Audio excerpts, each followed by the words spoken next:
Hey everyone, tonight we're stepping away from the grand sweep of history, from the thundering cavalry charges and the seismic shifts of empires, and into a much smaller, much more intimate, and far more unpleasant theater of operations. The stomach of an emperor. We are traveling to the heart of the Napoleonic Wars, a time when the fate of Europe was decided by grand strategy, brilliant maneuvers, and sometimes by a single dodgy piece of chicken. You are about to spend the night not with Napoleon the military genius, but with Napoleon the man, a man whose iron will is being tested not by Russian cannons, but by a violent internal rebellion. Welcome to a night of imperial indigestion, where the course of history might just be altered by a case of very, very bad food poisoning. So before you get comfortable, take a moment to like the video and subscribe, but only if you genuinely enjoy what I do here. And let me know in the comments where you're tuning in from and what time it is for you. It's always fascinating to see who's joining us from around the world. Now dim the lights, let your mind wander, and allow the gentle rhythm of my voice to lull you towards sleep. Maybe settle in, pull your blanket a little closer, and let's ease into tonight's journey together. The year is 1812. You are not a general or a courtier. You are a simple valet, a man named Louis Constant Wary, and you are one of the few people who sees the Emperor Napoleon in his most unguarded moments. Your world is one of hushed service, of anticipating the needs of the most powerful man in Europe before he is even aware of them himself. You know the exact temperature he prefers for his bath, the precise way he likes his coffee, and the simple, almost Spartan food he favors. You are on campaign, deep in the heart of Russia. The Grande Armée, a multinational force of over 500,000 men, is marching on Moscow. The mood in the camp is one of strained, weary optimism. The Russian army, under General Kutuzov, has been constantly retreating, refusing to give Napoleon the decisive, glorious battle he craves. But now, just 70 miles from the ancient capital, the Russians have finally made a stand. They have dug in near a small village called Borodino. The great battle is set for tomorrow. The night before the battle is a time of immense, palpable tension. You can feel it in the air, a low hum of anxiety that runs through the entire camp. The soldiers are cleaning their muskets, sharpening their bayonets, and writing quiet, final letters home. The marshals and generals are gathered in the emperor's tent, a large, ornate affair of striped canvas, where he is outlining his final battle plan. You, as his valet, are a silent presence in the background, ensuring the maps are lit, the wine is poured, and the emperor is comfortable. Napoleon, you notice, is not himself. He is usually a man of boundless, almost manic energy, pacing back and forth, his mind a whirlwind of calculations and strategies. But tonight he is subdued, almost lethargic. He is suffering from a bad cold, a dull-headed catarrh, and his voice is hoarse. But more than that, his digestion is troubling him. He is prone to stomach complaints, and the stress of the campaign has made them worse. He eats his evening meal quickly and without relish. His campaign diet is famously simple. While his marshals might feast on whatever luxuries can be looted from the countryside, Napoleon prefers simple fare: roasted chicken, bread, and his favorite Chambertin wine diluted with water. He believes that a simple diet keeps the mind clear. But tonight something is wrong. The chicken, perhaps, was not as fresh as it should have been. The water, drawn from a local stream, might have been contaminated. In the rough and ready world of a military campaign, even the emperor's food is not immune to the realities of the field. After the council of war, the marshals depart, their faces grim and determined. The emperor is left alone with you and his personal physician. He is in clear discomfort. He complains of a sharp, cramping pain in his stomach and a feeling of nausea. His physician, a man of immense learning but limited practical effect, offers the usual remedies. He might suggest a hot compress or a bitter herbal tea. But Napoleon is a man who despises medicine and distrusts doctors. He waves the physician away with an impatient gesture. He will endure it, he says. It is a sign of his immense willpower, his belief that he can conquer his own body with the same force of will he uses to conquer nations. He retires to his camp bed, but he does not sleep. You keep a silent vigil outside his tent. Throughout the night, you hear him tossing and turning, his sleep punctuated by low groans of pain. Several times he calls for you, and you must help him as he is racked by violent bouts of vomiting and diarrhea. This is the great emperor, the master of Europe, reduced to a trembling, sweating man, his body rebelling against him on the eve of the most important battle of his career. You do what you can. You bring him cool water, you wipe his brow with a damp cloth, you maintain a discreet and professional silence. You are a witness to a moment of profound and pathetic vulnerability. The man who can command 1,000,000 soldiers cannot command his own intestines.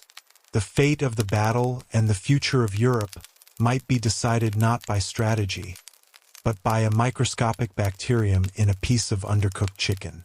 As the dawn breaks, gray and cold, on the morning of September 7th, 1812, the day of the Battle of Borodino, Napoleon is a wreck. He is physically exhausted, dehydrated, and in constant pain. His mind, usually a razor-sharp instrument of tactical genius, is clouded by a fog of sickness and fatigue. He forces himself to dress, to put on the uniform of the emperor, to project an aura of unshakable confidence for his troops. He mounts his famous white horse, Marengo, but he does not gallop along the lines to inspire his men as he usually would. He remains largely stationary, observing the battle from a distance, a strangely passive and indecisive figure. The battle itself is a bloodbath, one of the single deadliest days of the Napoleonic Wars.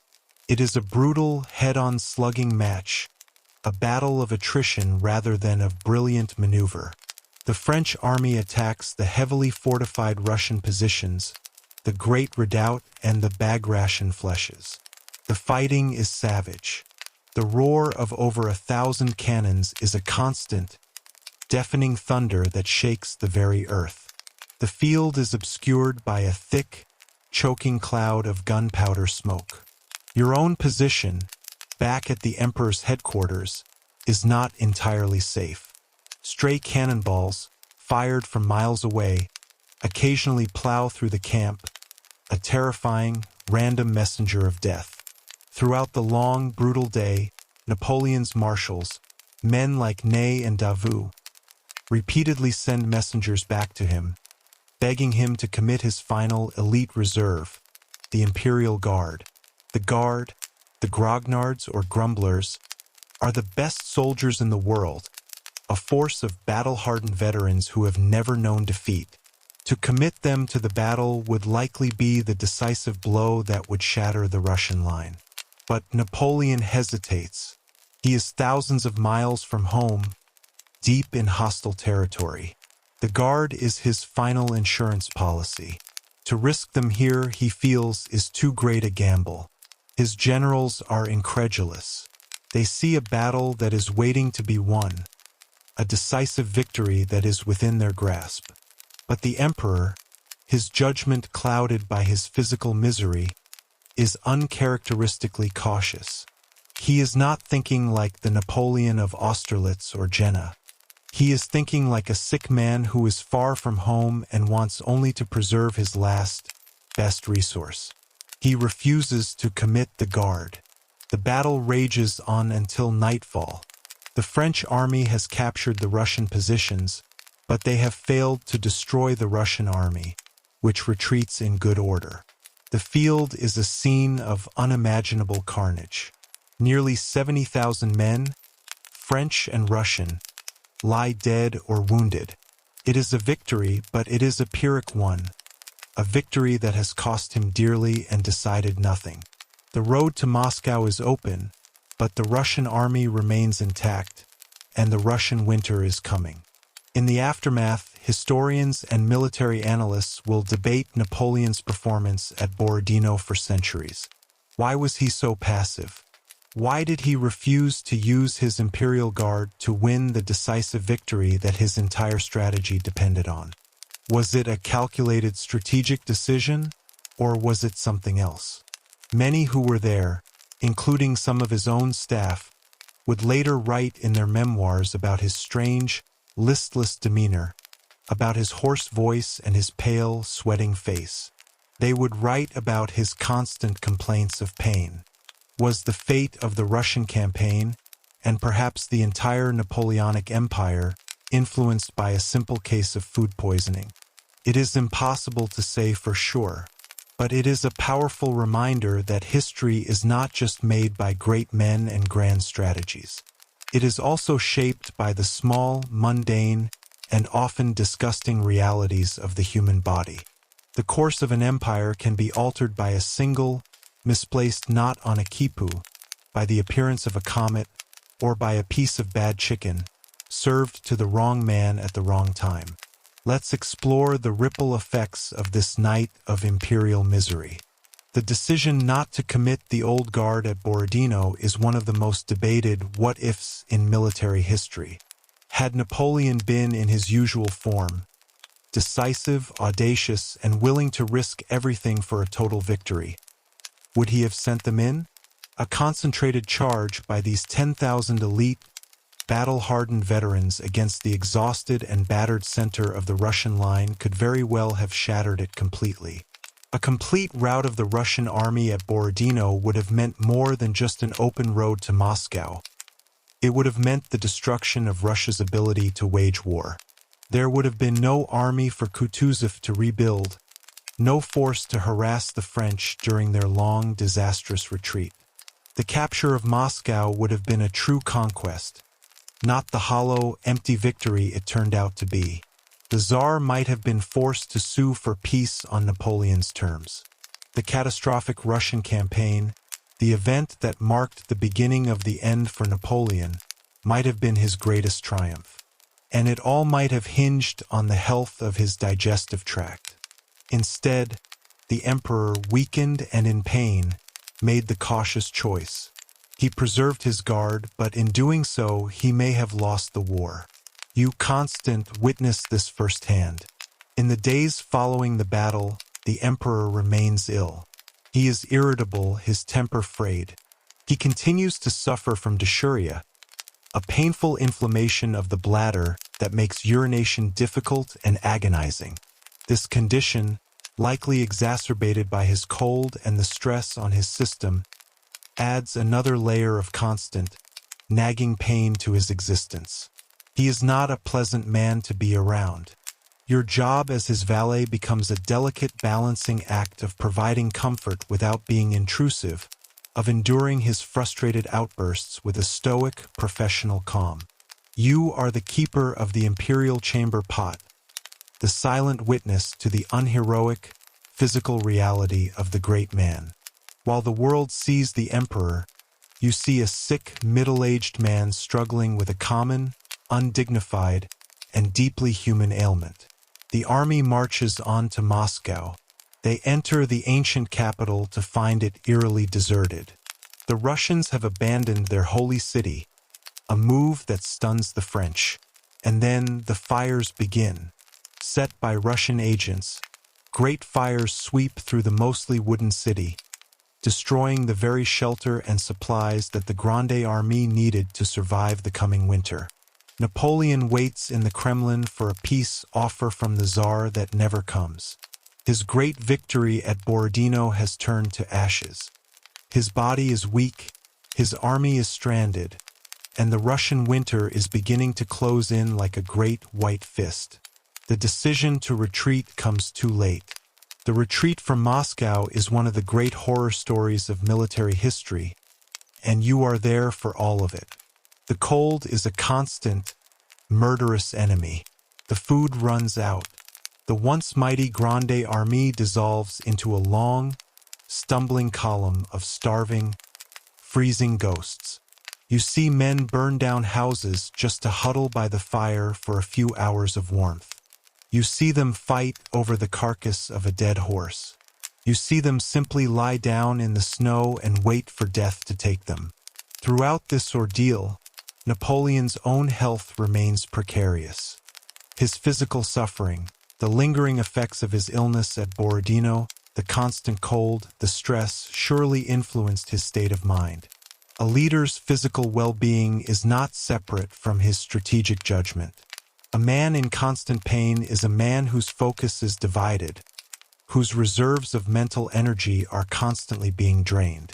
The iron will is still there, but it is encased in a failing, suffering body. The question of Napoleon's health and how it affected his later campaigns is a fascinating one. Borodino was not the only instance. Years later, at the final cataclysmic Battle of Waterloo in 1815, Napoleon was again reported to be suffering from a painful affliction, hemorrhoids. While it may seem almost comical to suggest that the fate of Europe could be influenced by such a mundane complaint, the reality of severe, acute hemorrhoidal pain is no laughing matter. It is a source of constant, agonizing discomfort that makes sitting, let alone sitting on a horse for hours to command a battle, an exercise in pure torture. On the morning of the battle, Napoleon's movements were again noted to be slow and lethargic.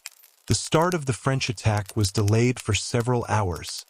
A decision Napoleon claimed was to allow the muddy ground to dry. But was it also because he was in too much pain to effectively command? That delay proved critical. It gave the Prussian army, under Marshal Blücher, just enough time to arrive on the battlefield later in the day and turn the tide in favor of Wellington's Allied army. Throughout the battle, Napoleon remained largely stationary, far from the front lines, a shadow of the dynamic, omnipresent commander he had been in his younger days. Was his tactical judgment, his famous ability to see the battlefield, clouded by a haze of pain?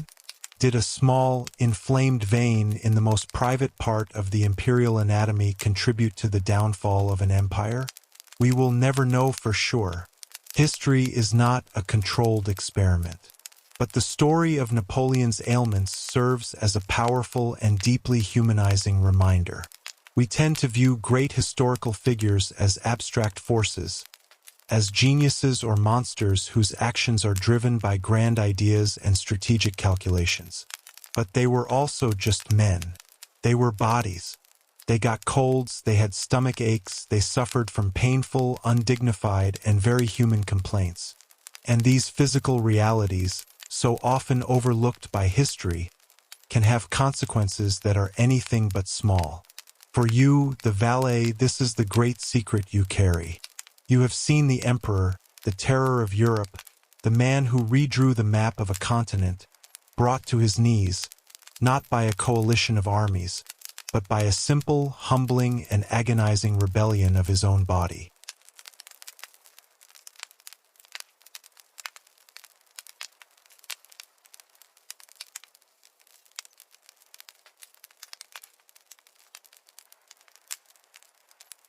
The humid air of the Petén Basin is thick with the scent of orchids, of damp earth, and of the copal incense that perpetually drifts from the great temples of your city, Yaxmutal, what the modern world will call Tikal.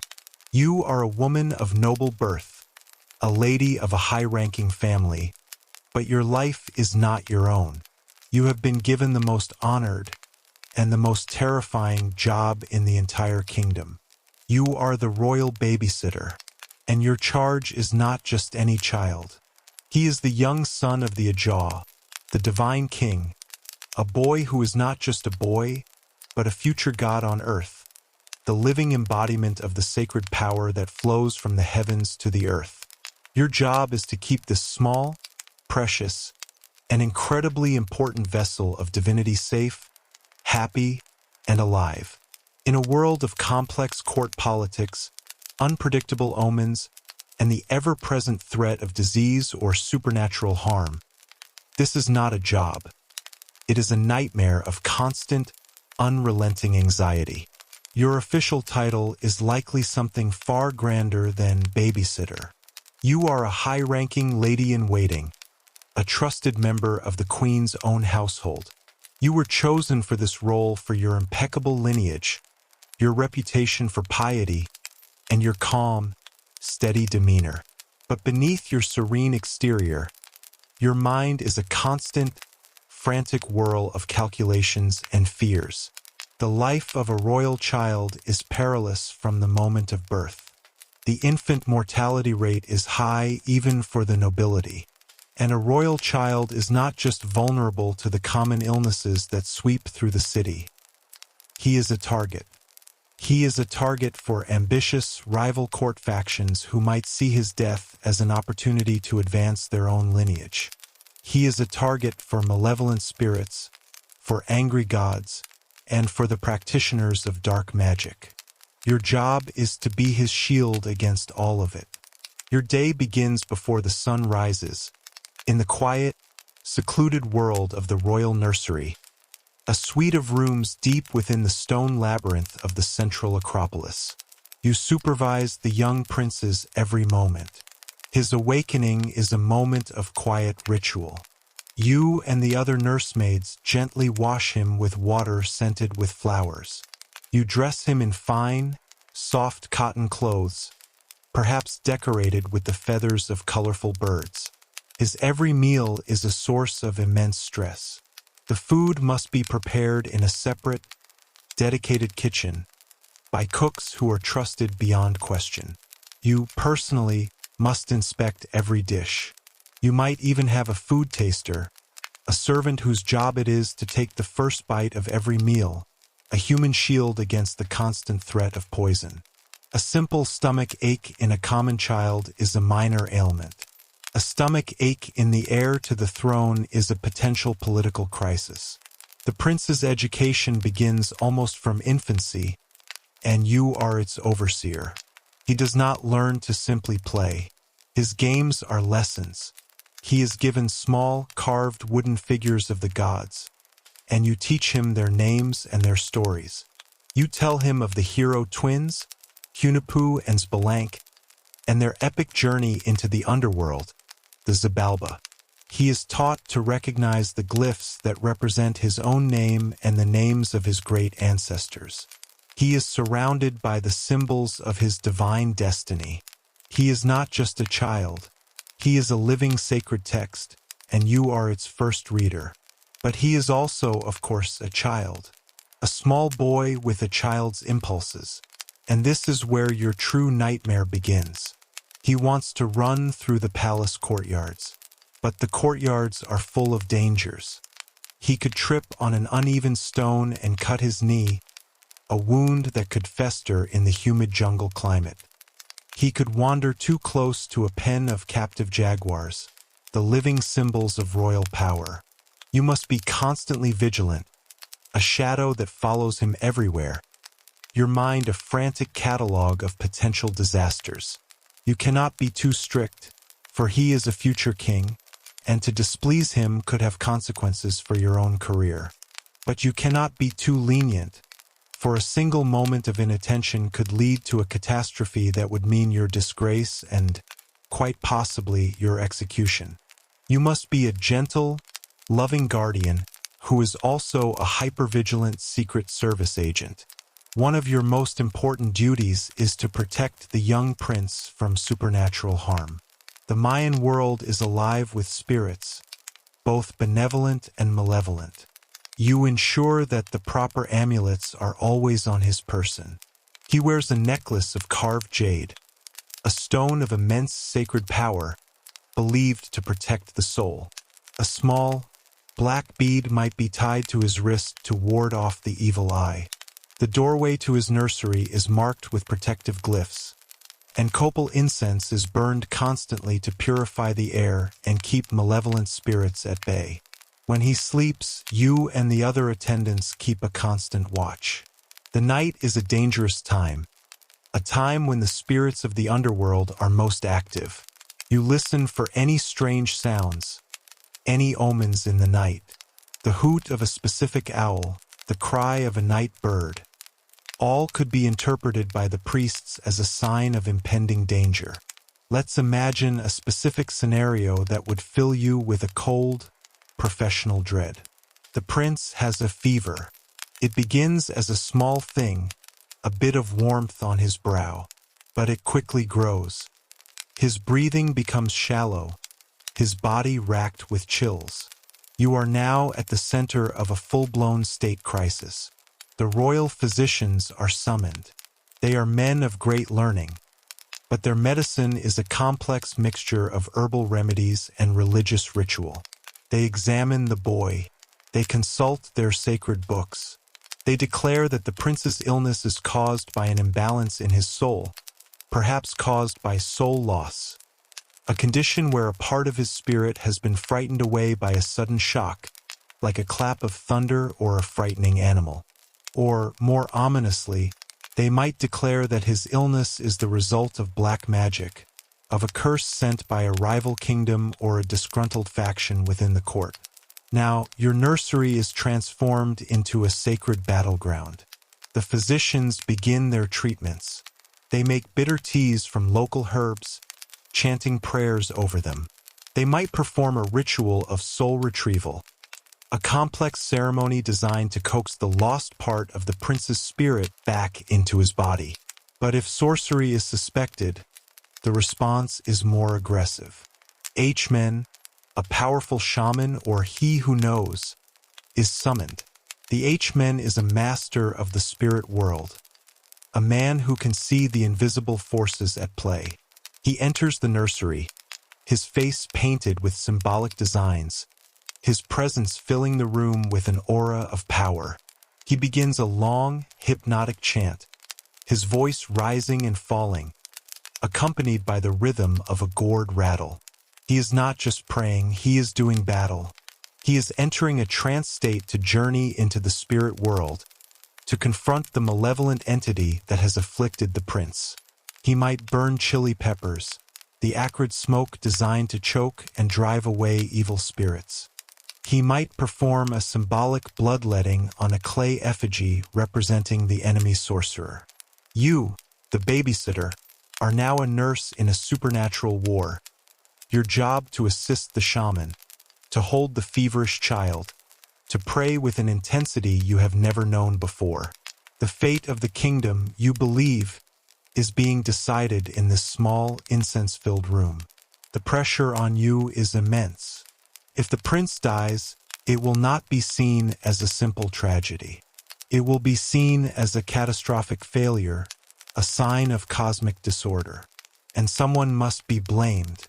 The physicians might blame you, claiming you were negligent, that you allowed the prince to be exposed to a malevolent influence. The rival factions at court will certainly use the death as a political weapon, a sign that the king has lost the favor of the gods. Your own life could be forfeit. You might be quietly poisoned or publicly sacrificed, your heart offered up to the gods as an appeasement for the great disaster that has befallen the kingdom. Your role as the royal babysitter is not just a position of honor. It is a position of ultimate, terrifying accountability. Every cough, every fever, every stumble is a potential death sentence, not just for the child, but for you. Let's consider the physical environment of the palace itself. While it seems like a fortress of stone, a bastion of safety, it is, in fact, a world of hidden dangers for a small, curious child. The central acropolis of Tikal is a labyrinth of multi-level structures, connected by steep, narrow staircases, dark corridors, and open courtyards. You are constantly watching the young prince as he toddles along the edge of a high, unguarded terrace, a sheer drop of 100 feet just a few steps away. You steer him away from the great open cisterns where the palace's water supply is stored, knowing that a fall would mean certain death. You must be aware of the natural dangers as well. Scorpions and venomous snakes sometimes find their way into the cool, dark corners of the stone rooms. You learn to check his bedding, his toys, his every surrounding with a constant low-grade paranoia.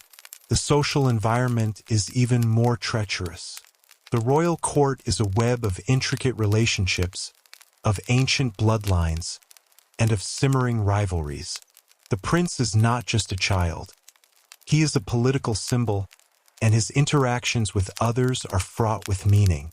When a powerful noble from a vassal city arrives at court, he will want to pay his respects to the future king. You must manage this encounter with extreme care. You ensure the prince is dressed in his finest clothes, adorned with the symbols of his divine lineage. You coach him on how to behave, how to accept the noble's gifts with a regal and appropriate demeanor. A tantrum, a refusal to cooperate, could be interpreted as a bad omen, a slight against the visiting noble that could have real political consequences. You are not just a babysitter. You are a diplomat, a public relations manager for a very small, very unpredictable client. Your relationship with the king and queen is one of profound intimacy and terrifying professional distance.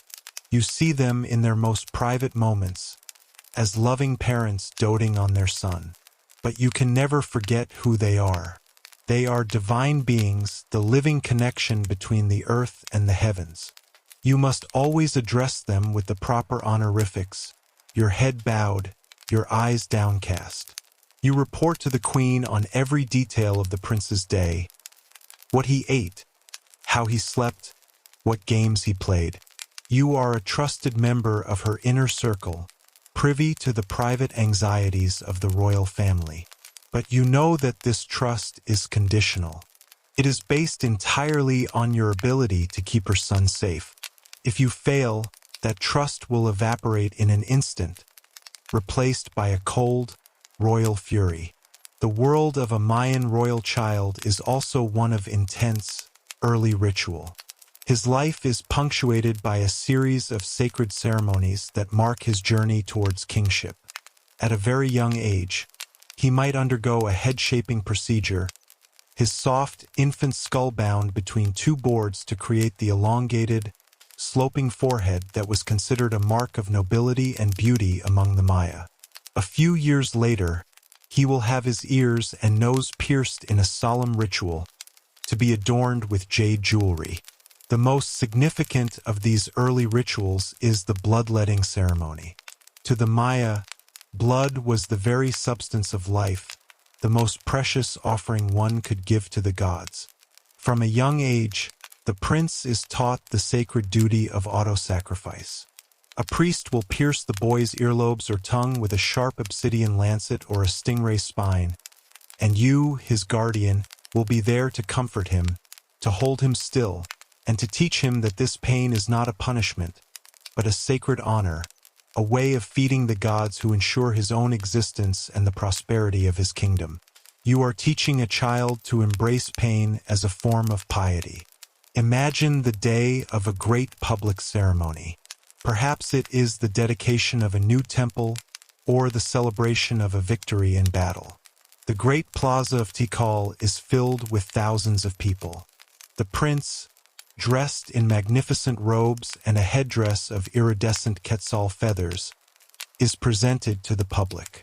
He sits on a litter on a throne next to his father, the king. He is expected to sit still for hours, to watch the complex rituals, the dancing, the sacrifices without fidgeting or crying. Your job is to stand behind him, a silent, reassuring presence, ready with a piece of fruit or a quiet word to keep him calm. You are managing the public image of a future god, ensuring that he appears serene, powerful, and worthy of the immense devotion being directed at him. As you stand there, in the shadow of the Great Pyramids, you are keenly aware of your unique position. You are a woman in a deeply patriarchal society, but you wield a strange and significant form of power. You are the guardian of the future. The most important person in the kingdom is in your care. Your daily choices, your constant vigilance, your ability to soothe a tantrum or spot the first signs of a fever, have consequences that ripple out to affect the entire state. You are an invisible but essential gear in the great machine of the Mayan monarchy. And so, your life is a constant, exhausting, and utterly terrifying balancing act. You are a mother, a nurse, a teacher, a diplomat, and a bodyguard, all at once. And you perform your duties every day with the quiet, desperate hope that the gods will remain pleased, that the spirits will stay at bay, and that the small, divine boy in your care will live to become the king he was born to be.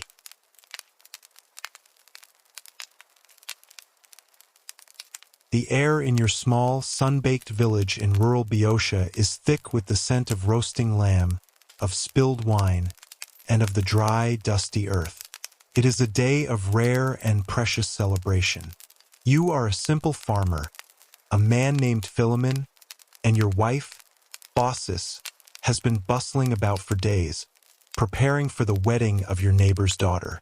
In a life of hard, unrelenting toil, a wedding is a welcome excuse for feasting, for music, and for a brief respite from the daily grind of coaxing life from the stubborn Greek soil.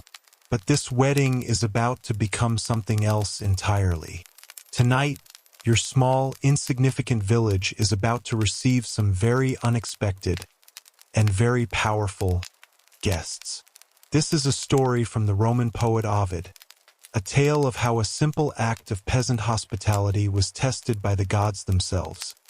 A night when the divine walked among mortals and found them almost entirely wanting.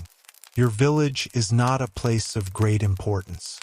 It is a collection of a few dozen mud brick houses, surrounded by dusty olive groves and small fields of wheat and barley. Your life is governed by the seasons and by a deep, abiding respect for the ancient gods of Olympus. You are not a wealthy man. Your house is a simple, one-room dwelling with a thatched roof and a packed earth floor. Your most valuable possessions are a few clay pots, a pair of aging oxen, and the loom where Baucis weaves the rough wool from your small flock of sheep. But what you lack in wealth, you make up for in piety. Every morning, you leave a small offering of milk and honey for the nymphs of the local spring, and you never fail to offer a prayer to Demeter before planting your crops. You believe, with a simple and unwavering faith, that the gods are everywhere watching, and that to neglect them is to invite disaster. The day of the wedding feast arrives. The entire village is gathered in the small, open space in the center of the settlement. Long, rough wooden tables have been set up, laden with whatever humble luxuries the families could afford. There are great loaves of coarse bread, bowls of olives and goat cheese, and a whole lamb, a rare and extravagant treat, roasting over an open fire. The air is filled with the sound of a lyre being played, slightly out of tune, and the cheerful, boisterous laughter of your neighbors. Everyone is there, dressed in their finest, if somewhat patched, tunics. It is a moment of pure, simple human community. As the sun begins to set, casting long, golden shadows across the village, two strangers appear on the path. They are dressed in the simple, dusty cloaks of weary travelers. They are old, their faces lined with the hardships of a long journey. They walk through the celebrating village, going from door to door, asking for a bit of food and a place to rest for the night. And one by one, they are turned away. Your neighbors are in a mood of festive selfishness. They are too busy with their feasting, their drinking, their own pleasure, to be bothered with two old, dusty beggars. They shout at them, they set their dogs upon them, they slam their doors in their faces. "We have nothing for you. Be gone," they cry. The two strangers say nothing. They simply move on, their faces calm and unreadable, their eyes missing nothing. You and your wife, Baucis, watch this display from the doorway of your own humble cottage. Your hearts are filled with a sense of shame for your neighbor's lack of hospitality. Or xenia. In the ancient Greek world, hospitality to strangers was not just a matter of good manners. It was a sacred duty. You never knew who a stranger might be. The gods themselves, it was said, often walked the earth disguised as humble travelers, testing the piety and the character of mortals. To turn away a stranger was to risk turning away a god, an act of impiety with terrifying consequences. You see the two strangers approaching your own small house, the last one in the village. They look tired, dejected. Without a moment's hesitation, you and bosses rush out to greet them. You bow your heads respectfully. Our home is poor, you say, but what little we have we share with you. Please, come in and rest. You usher them inside, out of the growing chill of the evening. The inside of your hut is spare and clean. You offer them the only stool you have, while you and bosses sit on a simple wooden bench. The two strangers say nothing, but they watch you with eyes that seem to hold a strange, ancient wisdom. Now begins your own frantic, joyful flurry of activity. You are determined to offer these poor travelers the very best you have. Bosses stirs the embers in the hearth, adding fresh wood until a cheerful fire is blazing. She takes down your last side of smoked bacon, a precious piece you have been saving, and cuts a generous slice to cook for your guests. You, Philemon, rush out to your small vegetable garden. You gather fresh herbs, greens, and the last of your olives. You even decide to sacrifice your single, beloved goose, the guardian of your small farm. But the goose, as if sensing its fate, is too fast for you, an old man, and it runs for safety, taking refuge at the feet of one of the strangers. The stranger smiles, a gentle, knowing smile, and tells you to spare the goose. Bosses sets the small wooden table. She scrubs it clean with fresh mint leaves. The table is wobbly, and she props up one of its legs with a piece of broken pottery. She covers it with a clean, if patched, linen cloth. She brings out the feast she has prepared.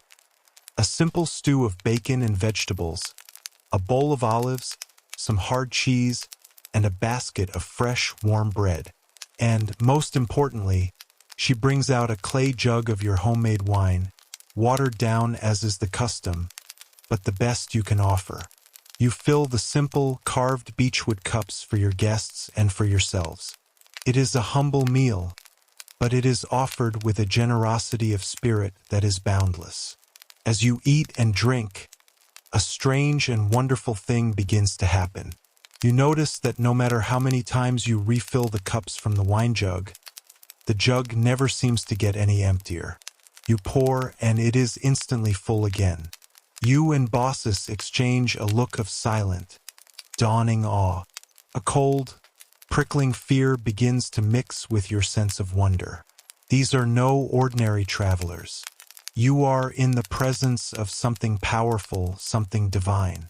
Filled with terror and reverence, you and your wife fall to your knees. You beg forgiveness for the poverty of your home and the simplicity of your meal. But the taller of the two strangers raises you to your feet. His voice is no longer that of a weary old man. It is a voice of calm, immense authority, a voice that sounds like distant thunder. "We are gods," he declares. "I am Jupiter, ruler of Olympus, and this is my son, Mercury, the messenger." The humble cloaks seem to melt away, and for a moment you see them in their divine forms, beings of awesome, terrifying light. Your small, smoky hut is filled with the presence of the divine. You have passed their test. You, the poorest in a village of selfish men, were the only ones to show them the sacred duty of hospitality. Now they tell you it is time for the rest of the village to receive its just reward. Jupiter leads you and Baucis out of your small cottage and tells you to look upon your village. As you watch, a great flood begins to rise from the earth, a torrent of water that consumes the houses, the fields, and the celebrating wedding party. You hear the faint, terrified cries of your neighbors as they are swept away, their brief, selfish celebration ending in a watery grave. The gods show no mercy. The entire village, with all its inhabitants, is erased from the landscape, a divine punishment for their failure of hospitality. But your small hut, the only place where the gods found virtue, remains untouched, a tiny island in a vast, newly formed lake. As you stare in horror and awe, another transformation begins. Your humble, one-room cottage of mud and thatch begins to change. The wooden supports turn to magnificent marble columns. The thatched roof is replaced by gleaming gold. The packed earth floor becomes a mosaic of polished stone. Your simple hut has become a magnificent temple, a shining beacon on the edge of the new lake.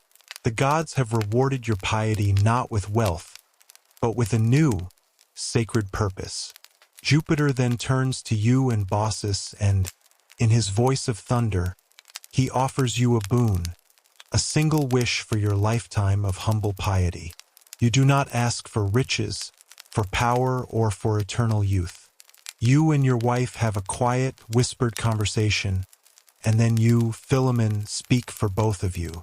Greatest of gods, you say, your voice trembling but firm, our only wish is to be the guardians of this new temple you have given us. Let us serve you together for the rest of our days. And when our time comes, let us die in the same moment, so that neither of us must ever see the other's tomb. Jupiter is pleased with your humble, selfless wish. It is a request born not of greed, but of love and devotion. He grants it, and so, you and Baucis live out the rest of your long lives as the priest and priestess of the magnificent temple that was once your home. You are the keepers of this sacred place, telling the story of the gods' visit and the village's destruction to the pilgrims who come to marvel at the wonder. Your lives are simple, peaceful, and filled with a shared, sacred purpose. Years pass. You grow very old together, your bodies bent with age, but your love for each other and your devotion to the gods never wavers. One day, as you are standing on the steps of the temple, looking out over the tranquil waters of the lake, you see a strange transformation begin to occur in your beloved Baucis. Leaves begin to sprout from her fingertips. Bark begins to cover her frail body. At the same moment, you feel your own feet taking root in the stone of the temple steps, your own arms stiffening and branching out towards the sky. You are both being transformed. You look at each other, and in that final moment, you have just enough time to whisper a final farewell. Goodbye, my dear wife. Goodbye, my dear husband. And then you are gone. In your place, two magnificent trees now stand before the temple. One is a sturdy oak, the other a graceful linden tree, their branches intertwined as if in a final, eternal embrace. They stand there for centuries, a living monument to a simple peasant couple, a testament to the power of hospitality, and a quiet, enduring warning that you never, ever know who might be knocking at your door. This story, as told by Ovid, is a powerful fable, a cornerstone of Western thought on the sacred duty of hospitality. It is a tale that would have resonated deeply with both the Greeks and the Romans. But let's peel back the layers of the myth and look at the harsh reality it reflects. For a real peasant in ancient Greece or Rome, the arrival of strangers was not a test of piety. It was often a moment of profound danger and anxiety. The world outside your small village was a dangerous and unpredictable place. While the great empires prided themselves on their roads and their maintenance of order, the countryside was often plagued by bandits, by deserters from the army, and by desperate, landless men. A stranger appearing at your door was not necessarily a god in disguise. He was far more likely to be a robber who would slit your throat for a loaf of bread and a few copper coins. The virtue of Xenia was therefore not just a moral ideal. It was also a pragmatic form of social insurance. In a world with no hotels, no police force you could rely on, and no social safety net, hospitality was the system that allowed for safe travel and commerce. You would offer shelter to a traveler with the understanding that when you or your son traveled to a distant city, another family would offer him the same courtesy. It was a network of mutual obligation, a fragile web of trust that held society together. To refuse hospitality was to break this sacred social contract, to endanger the very fabric of civilization. Ovid's story is a beautiful idealization of this concept. Philemon and Baucis are the perfect hosts, offering everything they have without a second thought. Their neighbors are the perfect villains, selfish and cruel, and the gods are the perfect enforcers of the cosmic law, delivering a swift and terrible justice. The reality, of course, was much messier. A real peasant, upon the arrival of two strangers, would have had to make a very quick and very difficult calculation. Are these men honest travelers? Or are they dangerous criminals? Do I have enough food to share? If I take them in, am I putting my own family at risk? To offer hospitality was an act of faith, not just in the gods, but in the basic decency of a fellow human being. And the wedding itself, the backdrop for this divine drama, was also a moment of economic anxiety. A wedding was the single greatest expense a peasant family would ever undertake. It was a public declaration of their status, and to be seen as stingy or inhospitable could damage their reputation in the small, closed world of the village. The pressure to provide a generous feast was immense. The slaughter of a lamb or a pig was a massive expenditure, a sacrifice of a vital family asset. It is perhaps understandable, if not forgivable, that the villagers in the story were reluctant to share their precious feast with two dusty strangers who appeared at their doorstep. Their celebration was not just a party.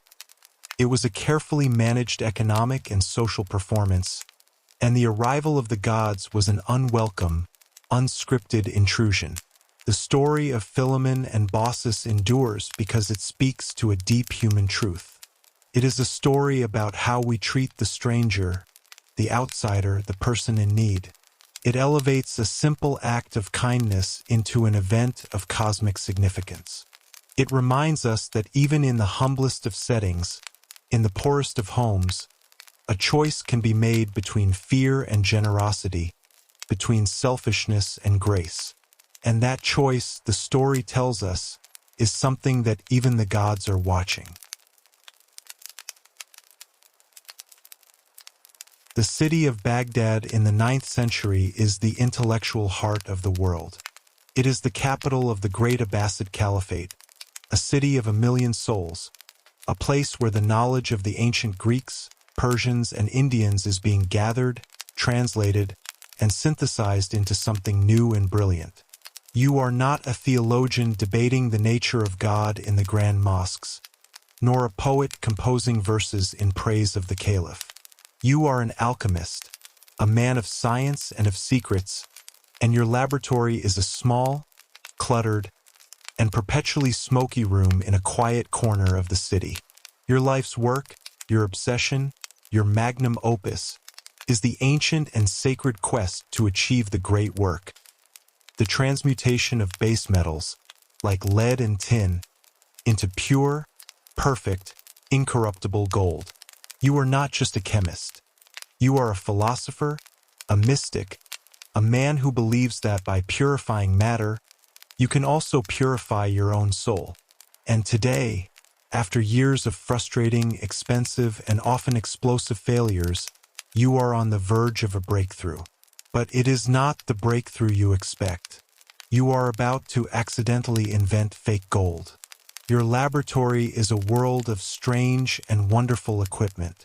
It is filled with glass alembics for distillation, with ceramic crucibles for melting metals, with sand baths for gentle, even heating, and with a complex, brick-built furnace, the alkir, that you must constantly tend to, its heat a living, breathing presence in the small room.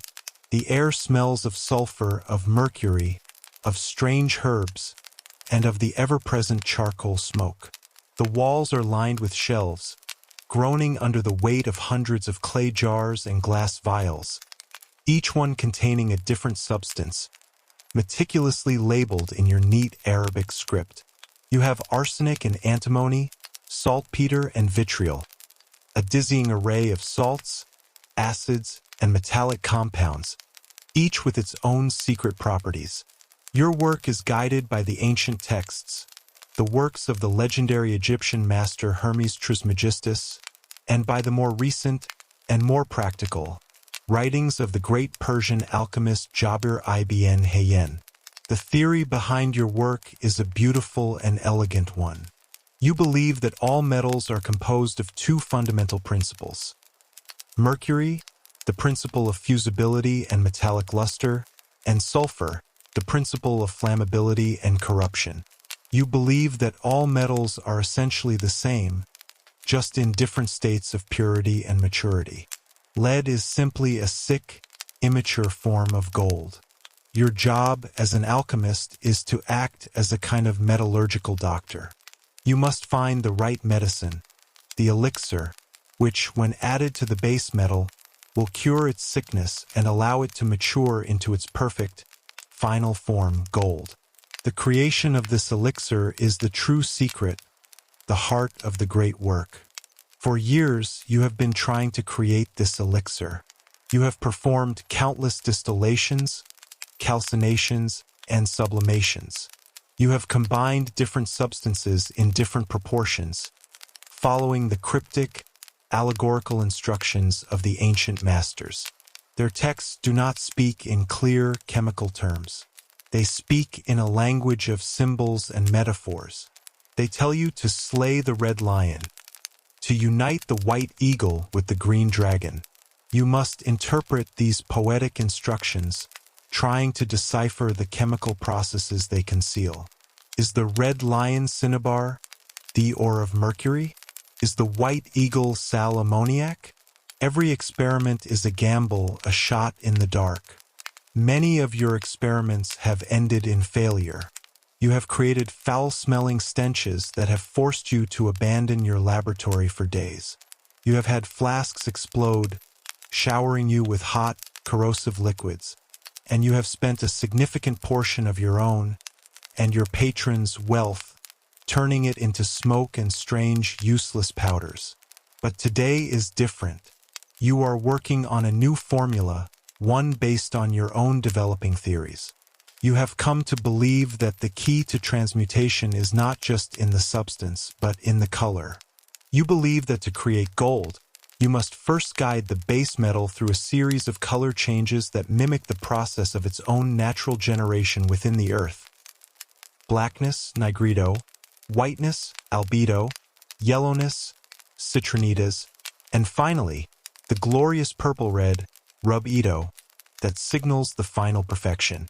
You begin with a base of copper, a metal you have chosen for its reddish hue, which you believe already contains a spark of the solar golden principle. You place the copper into a crucible and melt it in the intense heat of your furnace. Then you begin to add your other ingredients, your medicines. You add a precise amount of zinc oxide, a white powder known as titilla or philosopher's wool. As the zinc oxide mixes with the molten copper, a remarkable transformation occurs. The reddish copper begins to turn a beautiful, pale yellow. You have achieved citronides. Your heart pounds with excitement. You are on the right path. Next, you add a small amount of arsenic sulfide or orpiment, a mineral known for its glittering, golden yellow color. You are trying to tinge the mixture to impart the final, perfect color of gold. You stir the molten mixture with a ceramic rod, your face protected from the intense heat by a cloth mask. You chant the appropriate prayers, asking for the blessing of God on your work. You are not just a scientist. You are a devout man, and you believe that this sacred art is a way of understanding the divine mysteries of creation. After a time, you remove the crucible from the fire and allow the mixture to cool. You watch with breathless anticipation. As the metal solidifies, it is no longer the reddish color of copper. It is a brilliant, shining golden yellow. It looks, for all the world, like pure, perfect gold. For a moment, you are overcome with a feeling of triumphant, godlike power. You have done it. You have succeeded where countless others have failed. You have unlocked the secret of the universe. You take the small ingot of your newly created gold, and you begin to test it. It has the right color, the right weight, the right metallic luster. You are ready to run to the palace, to present your discovery to the caliph, to be showered with riches and honor. But you are a man of science, and your training demands one final, crucial test. You take a small piece of your creation and place it on a charcoal block. You take your blowpipe and direct the intense, focused flame of your lamp onto it. This is the test of fire, the ultimate arbiter of purity. True gold is incorruptible. It will not tarnish or burn, no matter how much heat you apply. You heat your small sample until it glows red hot. And then your heart sinks. A wisp of white, garlic-smelling smoke begins to rise from the metal. It is the arsenic burning off. As the metal cools, its beautiful golden color has faded slightly, leaving a brassy, less convincing yellow. It is not gold. It is a fraud. All your hopes, all your years of work, have culminated in this. A clever, beautiful, but ultimately worthless imitation. You are filled with a profound sense of failure and disappointment. You have not achieved the great work. You have not purified matter. You have simply created a very convincing form of fake gold. But as you sit there in your smoky laboratory, staring at the lump of what we would now call brass or bronze, another thought begins to form in your clever, pragmatic mind. You may not have created true gold, but you have created something that looks exactly like it. And in a world obsessed with appearances, with status, with the glittering display of wealth, a substance that looks like gold can be, in some ways, just as valuable as the real thing. Your alchemical failure might just be a commercial opportunity. Your quest for spiritual perfection might have just stumbled upon a path to immense, if slightly dishonest, worldly wealth. The temptation is enormous. You are at a crossroads, not just as a scientist, but as a man. Do you admit your failure and continue your noble, spiritual quest for true transmutation? Or do you take your secret knowledge of this golden alloy to the artisans of the bazaar, and in doing so, unleash a wave of beautiful, fraudulent, and highly profitable new products upon the world? Your disappointment is slowly being replaced by a new and far more dangerous kind of ambition. Your initial disappointment begins to curdle into a new kind of excitement, a thrilling, illicit sense of possibility. You are a man of science, but you are also a man living in a world of commerce, a city where wealth and status are paramount. You look at the lump of glittering, golden-hued metal on your workbench. It may be a lie, but it is a beautiful, convincing lie. And you realize that the world is full of people who are eager to be deceived, especially if the deception is beautiful enough. Your first experiment is a small one. You take a piece of your new alloy and bring it to a craftsman in the bazaar who specializes in making cheap jewelry. You do not tell him what it is. You simply tell him it is a new metal from the East and ask him to craft a small, ornate earring from it. The craftsman is impressed by its color and its workability. A few days later, he presents you with the finished product. It is magnificent. It shines with the deep, warm luster of true gold. No one, you realize, would ever know the difference just by looking at it. This is the moment your life pivots. The alchemist, the seeker of spiritual truth, is slowly being replaced by the entrepreneur, the purveyor of beautiful illusions. You begin to produce your alloy in greater quantities, working in secret, often at night, your laboratory doors bolted shut. You perfect the formula, learning the precise ratio of copper, zinc, and arsenic that produces the most convincing golden hue. You give it a name, something exotic and mysterious, perhaps Korean, Chinese metal, to suggest it is a rare and precious import from a distant land. You then begin to cultivate a network. You do not sell the raw ingots yourself. That would be too risky. Instead, you work through intermediaries. You find a discreet and slightly unscrupulous jeweler in the bazaar, a man whose desire for profit outweighs his moral scruples. You show him your creation. At first, he is skeptical. He tests it, of course. He sees that it is not true gold, but he also sees its potential. You strike a deal. You will provide him with a steady supply of your Korean at a price far below that of real gold. He, in turn, will use it to create a new line of affordable luxury goods. The market is enormous. The wealthy merchants and the minor courtiers, all the people who aspire to the lifestyle of the great nobles but cannot afford solid gold jewelry, are desperate for a way to display their status. Your fake gold is the answer to their prayers. Soon, the bazaars of Baghdad are filled with beautiful, glittering objects made from your creation. There are earrings, necklaces, and bracelets. There are ornate scabbards for daggers, inlaid with what appears to be gold. There are book covers decorated with golden filigree. Your invention is a sensation. You have democratized luxury. You have given the middle class the ability to purchase the appearance of wealth, and they love you for it. You become a wealthy man. You can now afford the finest houses, the most beautiful silks, the most exotic foods. You have a new patron, a powerful merchant who has grown rich from the trade in your alloy. But your new life is one of constant, gnawing anxiety. You live in fear of discovery. Your work is a deception, and if it were to be exposed, you would be ruined. You would be branded a fraud, a charlatan. The powerful Jewelers Guild, whose members deal in real gold, would see you as a threat and would use all their influence to destroy you.